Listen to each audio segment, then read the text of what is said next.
Josh, the smartest dog in the world. He sits now as I write this, watching me, waiting. His brown eyes soft but alert, full of love but without nonsense. His black and white coat shining in the New Mexico sun streaming through the window. He is old now, I think 18 or 20, and he is stead except when he feels like playing and is full of a gentle honor that I will never come close to achieving. Josh is the quintessential border collie. In many circles, that would be all that needed to be said. He has all the traits of border collies. He is loving, thoughtful, wonderfully intelligent, frighteningly so at times, and completely and totally devoted to the person he views as his master. And yet, somehow, in some way, he is different. Perhaps that is true of all border collies, that they really are different, that they key into the person they are with, and since all people are different, all border collies are different. I recently gave a border collie pup to a friend who lives in a city. Contrary to popular belief, they do not need to run all the time. And the dog, she named him Maddox after the incredible pitcher for the Braves, has keyed into her life to the point where he has to help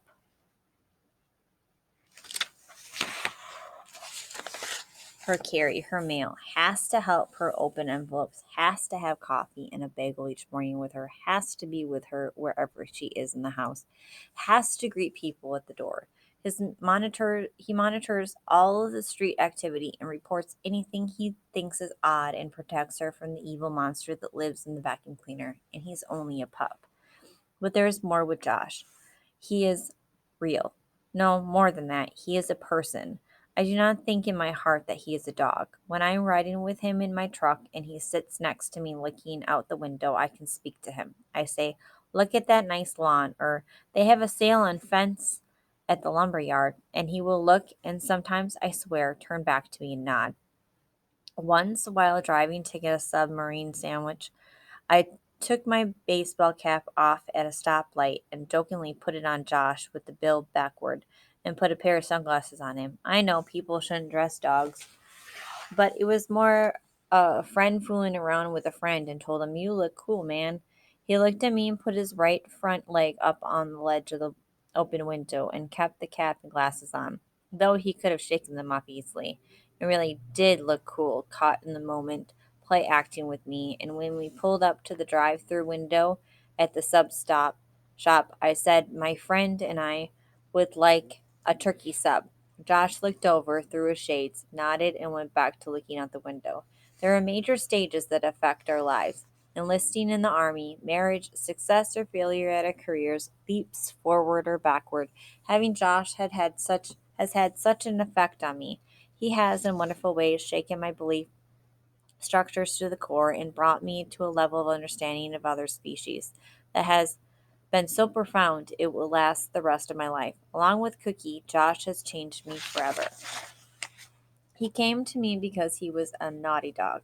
The woman who owned him had some pet dogs, and Josh herded them, as border collies are wont to do, until he wore them out and one of them died. I had seen Josh earlier and thought he was a nice dog, and jokingly said, "If you ever want to get rid of him, let me know."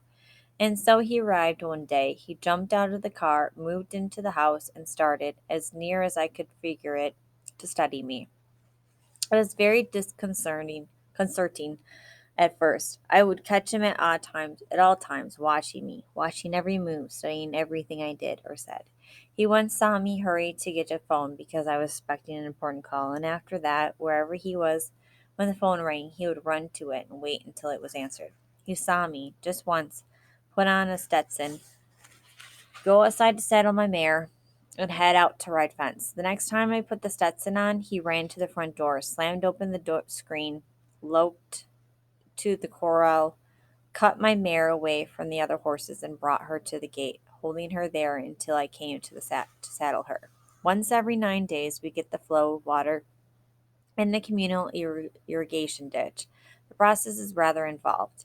I must walk to the head of the ditch and open the valve, then move ahead of the water as it pours down the ditch and clean out brush and debris with a rake.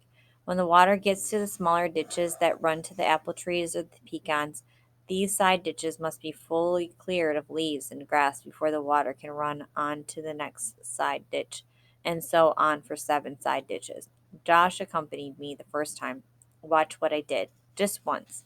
The next time I went he actually tried to help open the valve with his teeth, cranking the steel handled wheel, and when the water started he ran frantically ahead of it, scrambling with his feet and claws to clean out the brush and junk he went to each side ditch, one after the other to clear it out carefully and make certain the water was running correctly.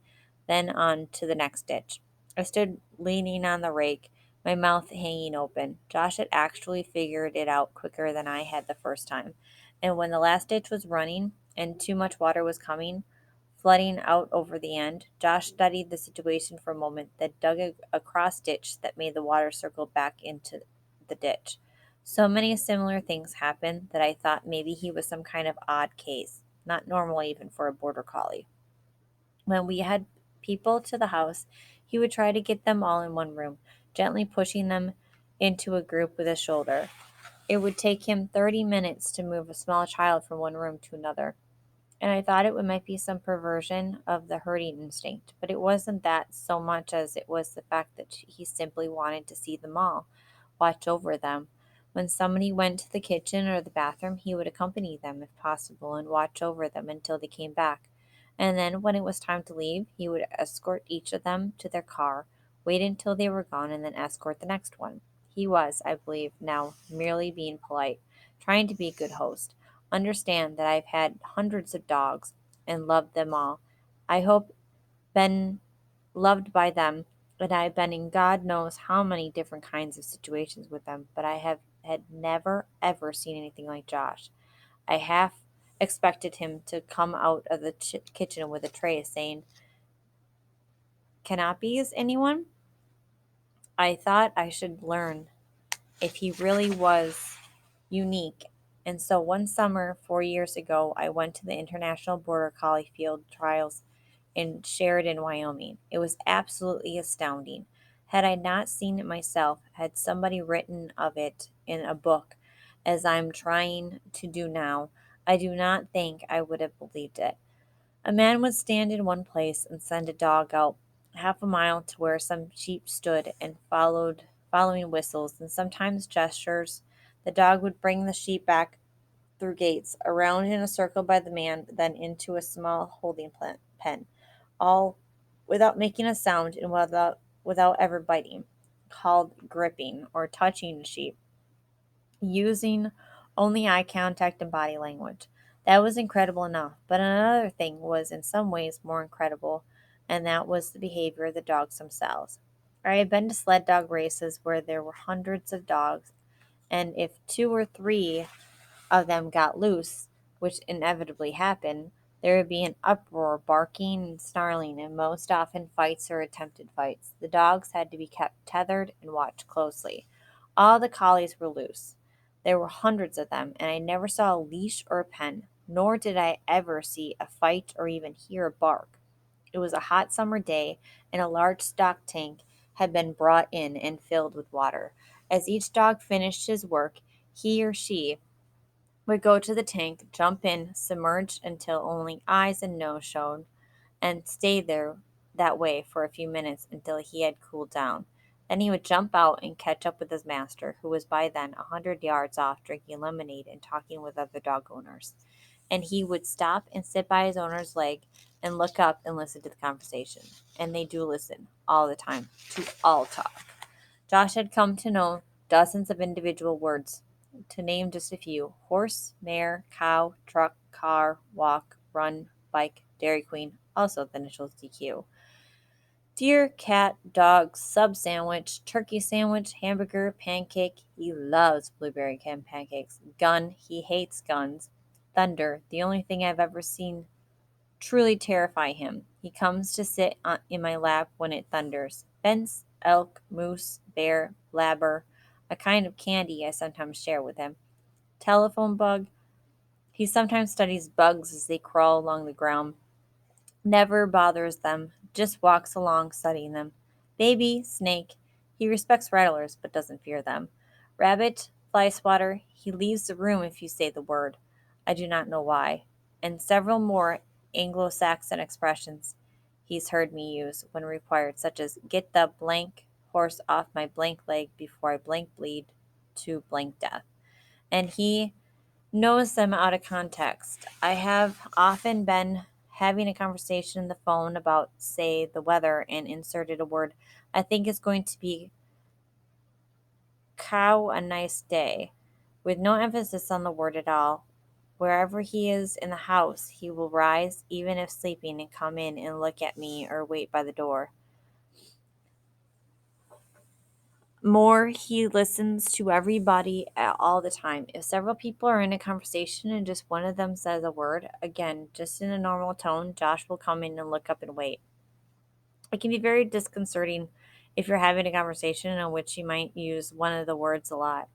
I had a sick horse and called the vet and used the word horse several times in the conversation. And each time Josh went to the door and tried to get out, finally coming back to me and biting me in the leg to get my attention, getting it first, gently at first and then harder when that didn't work. And finally, he's learned this is particularly effective.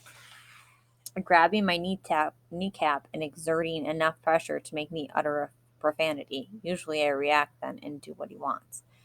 He has wonderful limits.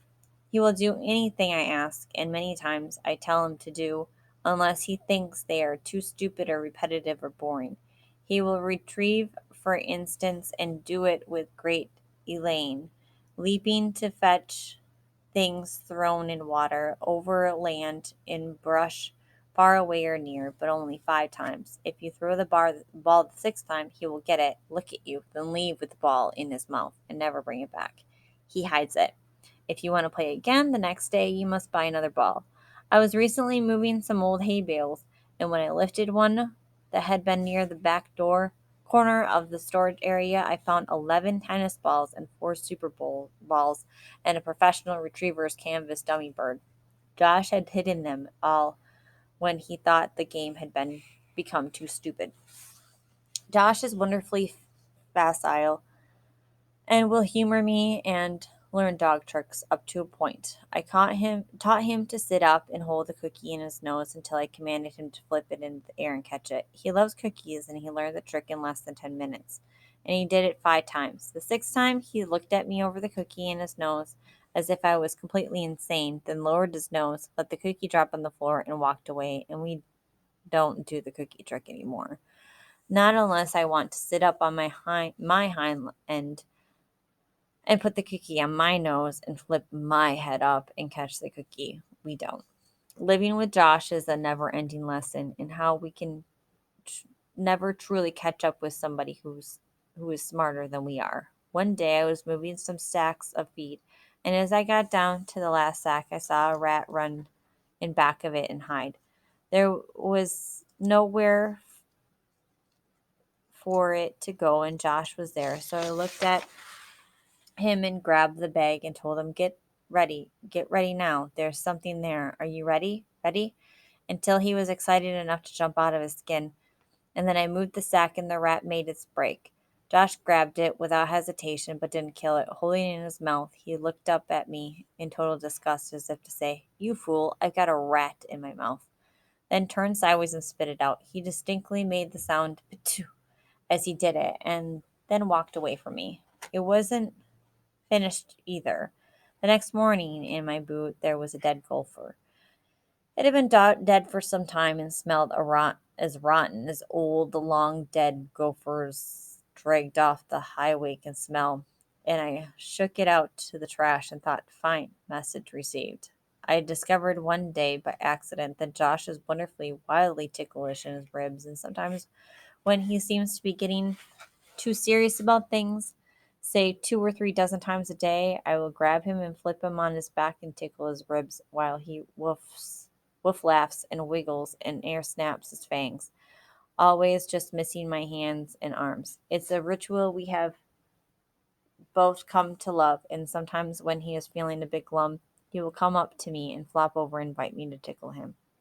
Life is not always up, and once I had about a 3-day run of luck that was all bad, and I never smiled.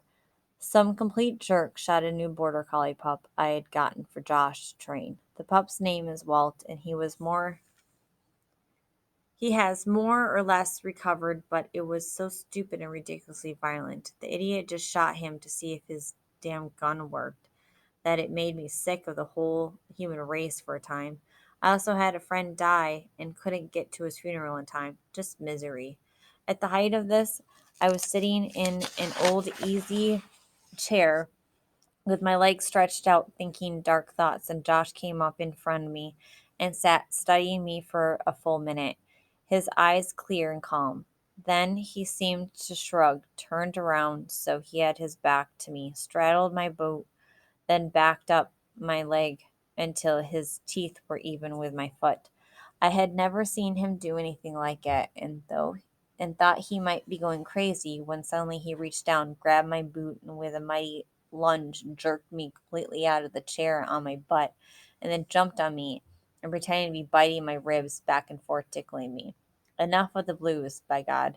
It was time to laugh, and I did, rolling on the floor with him, and we tickled each other until we knocked over an end table and had to quit. Then, his job completed, I was cheerful again. He was sober once more, sitting quietly listening in case I said a word he needed to respond to, watching me, anticipating where I would go, what I would do, out ahead of me like an infantry point. No, like a spirit, like an extension of my mind. If possible, Josh is always with me, sleeping, awake. I even took him on an author tour once. He is always, always there. When I ran sled dogs, he tried to go, put himself in the team, and when I threw a harness on him, he pulled wonderfully. But he was too refined for that work. The sled dogs are wonderful, but they are primitive, basic, grandly prehistoric and animal. I was it was like putting a neurosurgeon in the middle of a professional hockey team and expecting him to be able to function. So I took Josh out. A last picture of Josh. I am riding a horse, leading a pack horse up into the Bighorn Mountains out of Story, Wyoming. All mountains are beautiful, but there is something about the Bighorns that is particularly wonderful, and I have trained one horse to carry a pack so I can head up and spend some time alone wandering, looking. Well, not alone. The horses are there. Of course, and they provide some company, and there is Josh. When I left the sled dogs because of my heart and went to horses, Josh fit right in, as should have known he would. At first, he trailed along on rides, just at first. Then he saw that most of the problems with horses come from the front: deer, snakes, moose, bear, mountain lions, anything that would scare the horses and make them shy and throw me, which happened several times. Then he moved of his own volition to the front. Josh knew his job was to lead always, to handle problems, to run ahead. Out there, about 40 to 50 yards, trotting up the trail, leading Bear off, turning moose and elk away, dodging around snakes, doing all this day in, day out until the mare knew him, understood what he was doing, and trusted him. I think in a way the mare came to love Josh because she would sometimes come up to him when he wasn't looking and nuzzle the back of his head as if petting him. But that one picture of him is always clear in my mind. Head and tail down slightly, body relaxed, but still somehow tensed and ready, the Bighorn Mountains wild across the sky above us, and Josh trotting up the trail ahead, looking back at me and the horse to make sure I'm coming.